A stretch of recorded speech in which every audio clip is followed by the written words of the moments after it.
புதுயுகம் நேயர்கள் எல்லாருக்கும் அன்பான வணக்கம். இது குட்டி ஸ்டோரி. பல கதைகள் நமக்கு நல்ல பாடத்தை தரும், சில கதைகள் சிரிப்பை தரும், சில கதைகள் கொஞ்சம் அதிர்ச்சியை தரும். இப்படி மூணும் சேர்ந்த ஒரு கதையை தான் இன்றைக்கி நாம் சிந்திக்க போகிறோம். அதுக்கு நாம் இப்போ எல்லாரும் உடனடியாக 19ஆம் நூற்றாண்டுக்கு போகணும். கிளம்பலாமா? 19ஆம் நூற்றாண்டு, வியட்நாம் நாடு. இந்த வியட்நாம் நாடு ரொம்ப அடிமைப்பட்டு கிடந்த நேரம், அதுவும் பிரெஞ்சு காலனி ஆதிக்கமாக இருந்த நேரம். அந்த வியட்நாமில் நிறைய பிரச்சனைகள், குறிப்பாக சொல்லப்போனால் வறுமை. எங்கேயெல்லாம் போய் காலனி ஆதிக்கங்கள் நிறைய இருந்ததோ அங்கேயெல்லாம் வளங்கள் சுரண்டப்பட்டன. இது வரலாற்று உண்மை. எந்த தேசத்தை இன்னொரு நாடு போய் கைப்பற்றுதோ அந்த தேசத்தில் இருக்கக்கூடிய ரொம்ப அற்புதமான அரிதான பொக்கிஷங்களை எல்லாம் அங்கேருந்து எடுத்துகிட்டு வர்றது அப்படிங்கிறது காலங்காலமாக உலகம் முழுக்க நடந்துகிட்டே இருக்கிறது தான். இதில் அரசியல் குழப்பங்கள், பொருளாதார சரிவுகள் இதெல்லாம் நிறையா நடக்கும். இதில் வறுமையும் சேர்ற போது பாவம் அடித்தட்டு மக்கள் ரொம்பவே கஷ்டப்பட்டுட்டு தான் இருந்தாங்க. இதே பிரச்சனை தான் 19ஆம் நூற்றாண்டில் வியட்நாம்லேயும் நடந்துட்டு இருந்துச்சு. பிரெஞ்சுக்காரர்கள் அங்கே ஒரு பெரிய காலனி ஆதிக்கத்தை நிறுவி இருந்தாங்க. அந்த நேரத்தில் ஒரு வினோதமான ஒரு பிரச்சனை ஆட்சியாளர்களுக்கு வந்துச்சு. என்னென்னா, எப்படியோ கஷ்டப்பட்டு நாடு முழுக்க வறுமை, விவசாயமும் பிரச்சனையாக இருக்குது. ஆனாலும் அதில் ரொம்ப சிரமப்பட்டு சேர்ப்பாங்க இல்லையா உணவு தானியங்களை எல்லாம், அதையெல்லாம் கொண்டு போய் ஒரு குடோனில் வச்சு பாதுகாப்பாங்க. அப்படி பாதுகாக்கிற அந்த குடோனில் நிறைய எலிகள் வர ஆரம்பிச்சிச்சு. குடோனில் மட்டும் இல்லாமல் ஊருக்குள்ளே நிறைய இடத்துல எலிகள் நடமாட்டம் ரொம்ப ஆயிடுச்சு. அரண்மனைகளில் கூட, ஆட்சியாளர்கள் இருக்கக்கூடிய அந்த பங்களாக்களில் கூட எலிகள் ரொம்ப தொல்லை. சாமானிய அளவுக்குன்னு இல்லை, அதோட எண்ணிக்கை ரொம்ப பெருகி போயிட்டே இருந்துச்சு. பிரெஞ்சுக்காரர்கள் அப்படின்னாலும் இந்த திடீர் எலி படையெடுப்பை அவங்களால தாங்க முடியல. அதுக்கு ஒரு பெரிய ஆலோசனை பண்ணினாங்க. எலி பிடிக்கிற மருந்து, எலி பிடிக்கிற நிபுணர்கள், அப்படியெல்லாம் எல்லாரையும் வர வச்சு பார்த்தாங்க. ஆளாளுக்கு என்னென்னமோ வேலைகள் செஞ்சிட்டு இருந்தாலும் கூட எதுவும் பெருசாக பலன் கொடுக்கல. அதில் என்ன ஒரு முக்கியமானன்னா, மக்களுடைய ஒத்துழைப்பு இல்லாமல் ஆட்சியாளர்களால் எதுவுமே செய்ய முடியாது அப்படிங்கிறது அங்கேயும் நிரூபணமாச்சு. உடனடியாக இதை யோசித்த ஆட்சியாளர்கள் ஒரு அறிவிப்பை பண்ணினாங்க. என்னென்னா, அங்கே பொதுமக்கள் இருக்காங்க இல்லையா, அவங்க இந்த எலியெல்லாம் பிடிச்சி அவங்க கொண்டு வரணும். அரண்மனைக்கு கொண்டு வந்தாங்கன்னா அவங்களுக்கு உரிய சன்மானம் கொடுக்கப்படும் அப்படின்னாங்க. அதுக்குள்ளே ஒருத்தர் அங்கே இருந்த அமைச்சர் சொன்னார், ஒரு அதிகாரி, இல்லை எலியை பிடிச்சி கொண்டு வர்றதுங்கிறது கூட கஷ்டமான ஒன்று. அவங்க வரபோது எலி உடம்பை விட எலி வால் இருந்துட்டா பரவாயில்ல அப்படின்னு, எத்தனை வால் கொண்டு வராங்களோ அதுக்கு தகுந்த மாதிரி காசு தர்றோம் அப்படின்னு அறிவிப்பை கொஞ்சம் மாற்றி கொடுத்தாங்க.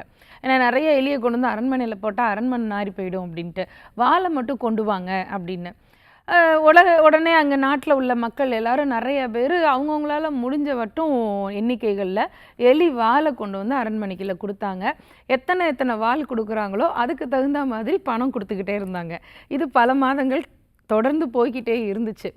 இந்த வினோதத்துக்கு நடுவில் பார்த்தா எலி வால் என்னமோ நிறையா வருது, கஜானாவில் இருக்கிற காசெல்லாம் காலியாக போய்கிட்டே இருக்குது. இவங்க எதுக்காக இதை செஞ்சாங்க அப்படின்னா, எலி அதிகம் பெருகிருச்சுன்னு தானே. ஆனால் ஒரு வேடிக்கை என்னென்னா, நாட்டில் எலி எண்ணிக்கை குறையவே இல்லை, அதிகரிச்சுட்டே தான் போயிட்டே இருந்துச்சு. அப்போ அந்த ஆட்சியில் இருந்தவங்க, இது என்ன ஒரு பிரச்சனை நடக்குதுன்னு தெரியலையே, எலிவால் என்னமோ கிலோலாம் வருது, ஆனால் எலியோட எண்ணிக்கை குறையலையே அப்படின்னு அந்த வீரர்களை எல்லாம் நாடு முழுவதும் விட்டு ஆய்வு பண்ண வச்சாங்க.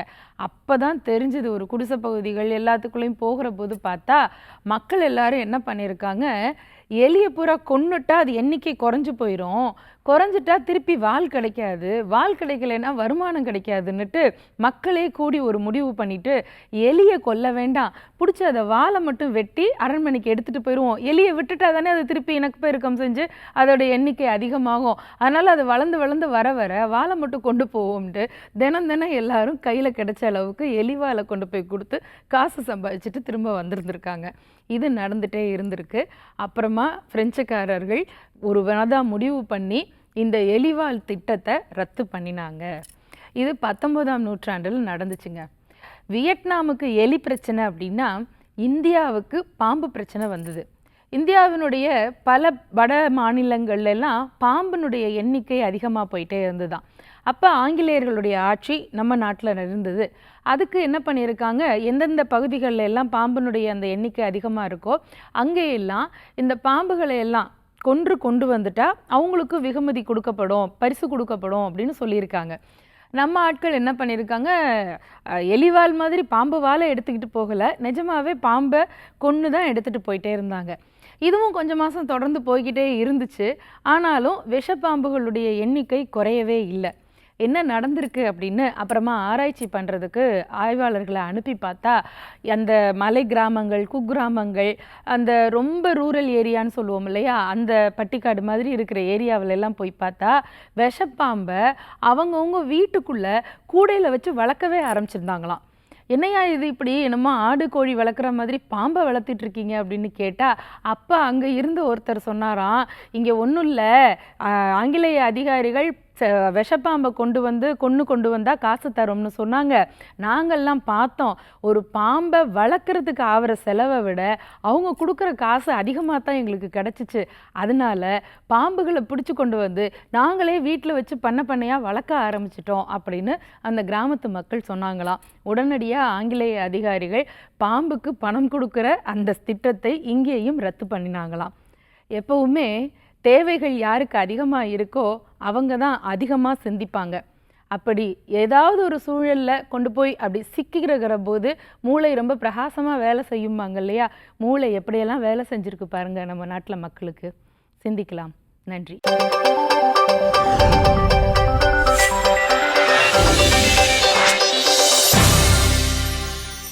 இன்னைக்கு நிறைய இன்ட்ரெஸ்டிங்கான செக்மெண்ட்ஸ் பார்த்தோம். இதே மாதிரி நிறைய செக்மெண்ட்ஸோட ஒரு சூப்பரான எபிசோட்ல உங்க எல்லாரையும் சந்திக்கும் வரை உங்களிடமிருந்து விடைபெறும் நான் அஜிதா. நான் உங்கள் டேரன் பாபு. இது யோகம் கனெக்ட்.